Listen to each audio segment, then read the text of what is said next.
cosa que tenemos que tocar el día de hoy y tiene que ver justo con Ricardo Anaya. Miren, Ricardo Anaya, lo decía y lo voy a seguir diciendo, es un joven político, bueno, joven político, sí, que en 7 años cambió su vida, ¿no? En 7 años Ricardo Anaya pasó de ser un completo desconocido a ser candidato presidencial. Así de sencillo. Y no voy a decir el principal opositor del presidente porque eso es una falacia que solamente él se cree. Para ser preso político o para ser perseguido político, ¿qué es lo primero que se necesita? Ser una amenaza para la administración actual, ¿no? Ricardo Anaya no es amenaza, pero vaya, ni para la presidencia del colegio de sus hijos, del comité de papás. No, o sea, no. Ni para presidir la colonia, el fraccionamiento, el grupo de colonos, es amenaza a Ricardo Anaya. Perdón, con todo respeto, insisto. Para ser una amenaza para esta administración, Ricardo Anaya tendría que tener 40 millones de simpatizantes detrás de él. Y yo veo como 100. Y parémosle de contar. ¿Dónde está, y usted me va a disculpar, la amenaza para esta administración? No aparece por ningún lado, ni por donde usted la busque, ni por donde yo. No aparece. Y lamentablemente, el problema de Ricardo Anaya es que ha querido utilizar estrategias del presidente López Obrador sin tener el argumento que tenía el presidente. Tenemos el ejemplo del desafuero, ¿no? Cada que alguien lo desaforan, utiliza lo que dijo el presidente como si les quedara el saco cuando ni siquiera son los delitos, ¿no? El presidente lo quieren desaforar por construir una carretera para conectar con un hospital. Y a estos hombres los han querido desaforar en el caso de Cabeza de Vaca por crimen organizado y delitos fiscales. A Ricardo Anaya lo han acusado por desvío de recursos y recibir sobornos. O sea, no es lo mismo construir una carretera para conectar con un hospital que recibir dinero. No es lo mismo. Creo que los delitos, pues no, ahora sí que no me checa su persecución política. Y al final no tiene ningún argumento para decir que es perseguido político, pero lo está haciendo porque quiere incidir en la opinión pública. Entonces Ricardo Anaya está haciendo esta justa estrategia de comunicación política, de tomar las tragedias y convertirlas en positivos. Pero no sé quién madres lo está aconsejando que no le dijo a Ricardo Anaya que para que esto tenga efecto tendría que ser una amenaza para esta administración, y usted me va a disculpar, pero con sus videos no lo va a lograr, porque el presidente con una transmisión de las mañaneras, pues termina. Vaya, el presidente con una foto de él comiendo en Veracruz genera polémica y genera nota, mientras que Ricardo Anaya, una foto de él en un micro, pues genera esta desconfianza y uno diría, bueno, ¿quién es el ladrón ahí? Disculpe usted, pero ¿quién es el ladrón ahí? ¿No? Creo que hasta podríamos casi decir, bueno, ya Ricardo Anaya formalizó su participación en el crimen organizado desde Ecatepec cuando se subía, y aparte genera ridículo y pena, porque no tiene esta empatía, no tiene esta congruencia, no tiene nada. Por donde usted lo quiera ver, Ricardo Anaya no tiene un solo argumento para decirlo, y eso es lo que hay que precisar. Curiosamente sale Felipe Calderón a apoyarlo cuando se odian. Recordemos que Felipe Calderón y Ricardo Anaya son archirrivales dentro de la misma derecha, porque Felipe Calderón quería que Margarita Zavala fuera la candidata del PAN para la presidencia y Ricardo Anaya dijo, quítate que ahí te voy. Todo este contexto se lo doy por si usted no lo sabe o si conoce a alguien que no lo sabe, para que lo ponga y lo centre en el contexto. Para ser un perseguido político de cualquier administración necesitas representar una amenaza para el gobierno. Y aquí en México, en un contexto en donde este presidente que tenemos, el presidente Andrés Manuel López Obrador, es presidente por más de 30 millones de votos, necesitas a alguien que tenga más de 30 millones de simpatizantes para representar una amenaza. Nada más para cumplir con lo básico.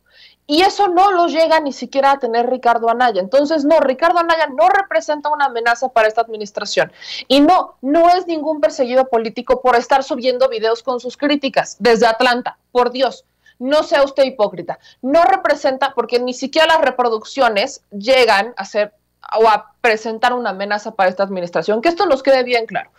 Aparte, videos que, bueno, si nos ponemos a analizar los videos de Ricardo Anaya, no acabamos con la cantidad de incongruencias que el señor saca, pero bueno, en fin, la hipotenusa.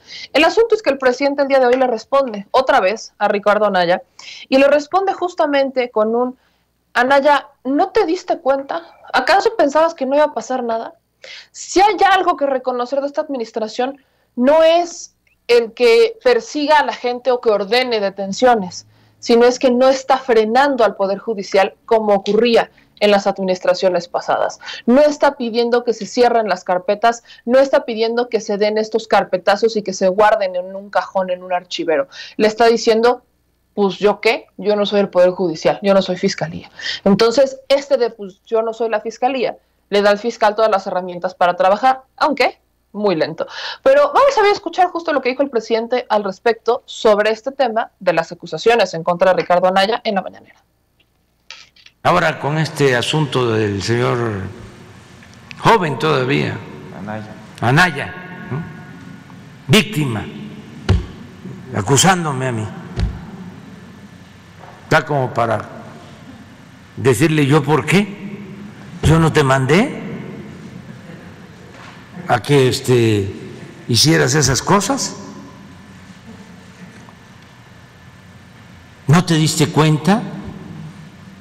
¿Pensabas de que no iba a suceder nada? Es interesante que se sepa que el asunto de Ricardo Anaya tiene que ver con una denuncia que presentó el que era director de Pemex, Lozoya. Ese señor presentó una denuncia diciendo que él entregaba dinero a legisladores y a dirigentes de partidos para que se aprobara la reforma energética.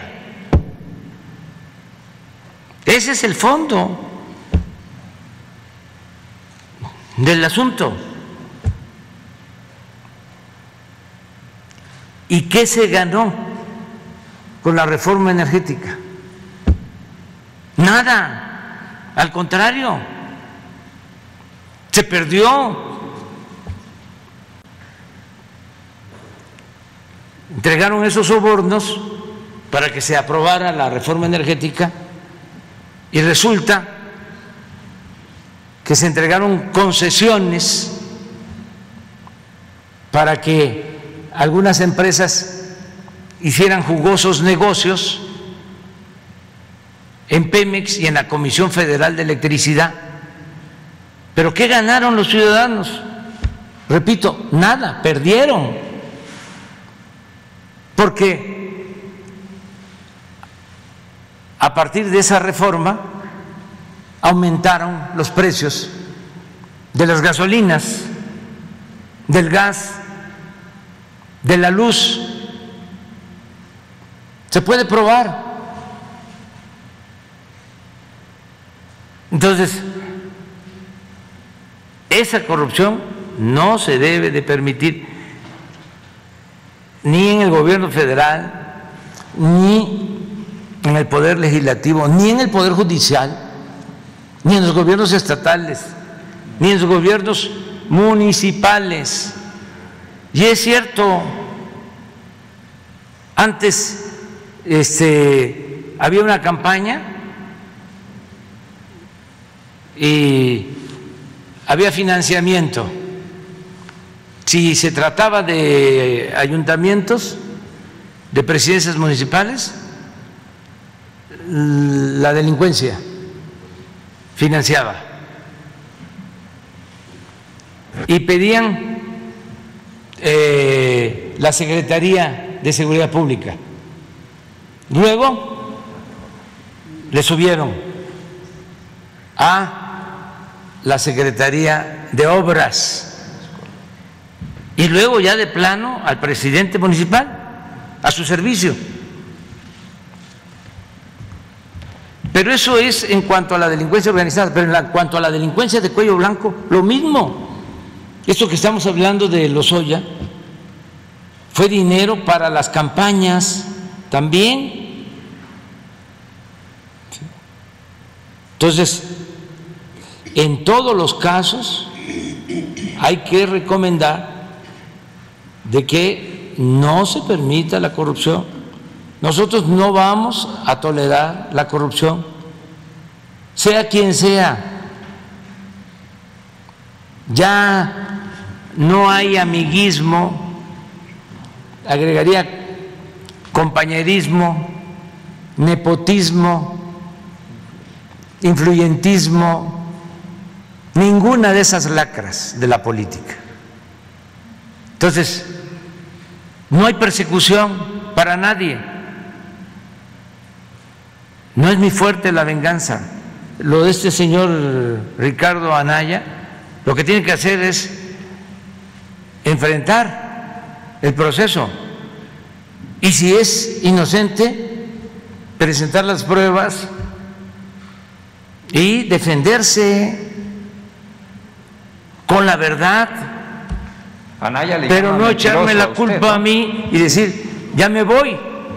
Sí, le llama mentiroso a usted y que lo quiere descarrilar para la sucesión presidencial. Sí, que como si yo estuviese preocupado desde ahora por quién va a ser el próximo presidente de México. Estoy preocupado primero ahorita porque me tengo que ir,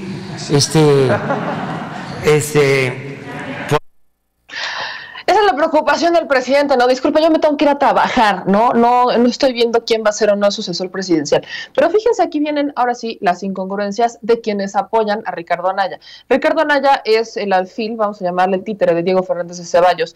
Mal títere, fíjense, mal títere porque ni con la experiencia que habría adquirido Diego Fernández de Ceballos ha logrado avanzar, pero vaya, ni siquiera con el respaldo de un Santiago Creel, vamos a decirlo. Y justo menciono a Santiago Creel por lo siguiente. Santiago Creel publica el 21 de agosto un tuit en donde dice: mi total solidaridad con Ricardo Anaya ante la persecución política que ha iniciado en su contra. La ley y la justicia deben ser instrumento para vivir pacíficamente y no para violentar derechos ni callar críticas o encarcelar opositores. Pero regresemos un poco en el tiempo y por ahí tenemos un video justo de Santiago Creel en el desafuero del presidente López Obrador cuando era jefe de gobierno.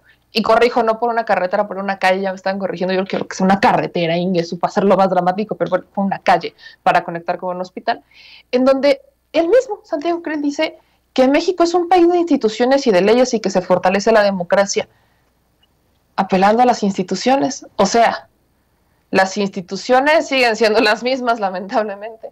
¿Qué ha cambiado, Santiago Creel? Vea usted y escuche esto. Muy buenas noches, tengan todos ustedes. México está en paz. Y está en paz porque es un país de instituciones y de leyes.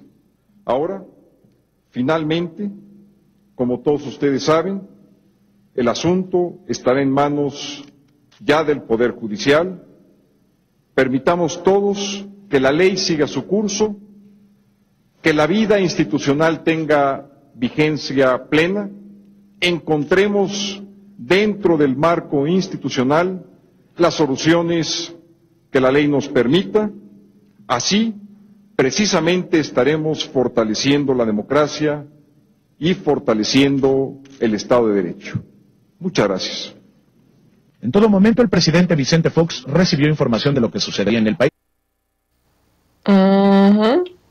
Ok, muy bien. Y en fin, la hipotenusa. Ay, amigos de mi vida, de verdad que estas cosas están brutales. Y hablando de sucesión presidencial, cambio